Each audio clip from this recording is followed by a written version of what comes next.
नमस्कार. आज आपण 29व्या श्लोकाचा अर्थ जाणून घेणार आहोत. श्लोक 29.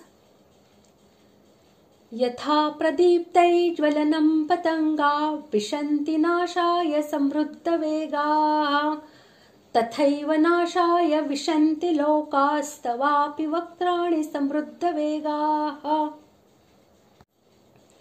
श्लोकाचा अर्थ, जसे पतंग मोहाने मरून जाण्यासाठी पेटलेल्या अग्नीत अतिशय वेगाने धावत शिरतात, तसेच हे सर्व लोकही स्वतःच्या नाशासाठी आपल्या तोंडात अतिशय वेगाने धावत प्रवेश करीत आहेत.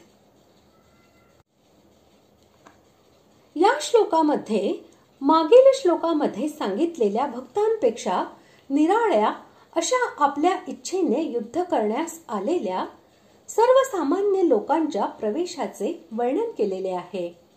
म्हणून प्रज्वलित अग्नी आणि पतंग यांचा दृष्टांत देऊन अर्जुनाने असे दाखविले आहे की मोहात पडलेले पतंग हे ज्याप्रमाणे नष्ट होण्यासाठीच स्वेच्छेने मोठ्या वेगाने उडत उडत अग्नीमध्ये प्रवेश करतात, त्याचप्रमाणे हे सर्व लोक सुद्धा तुमचा प्रभाव न जाणल्यामुळे मोहात पडलेले आहेत आणि स्वतःचा नाश करून घेण्यासाठी ते पतंगांच्या प्रमाणे धावत धावत तुमच्या मुखांमध्ये प्रविष्ट होत आहेत.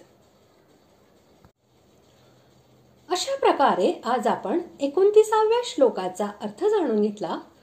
पुढील भागात आपण 30व्या श्लोकाचा अर्थ जाणून घेणार आहोत. धन्यवाद.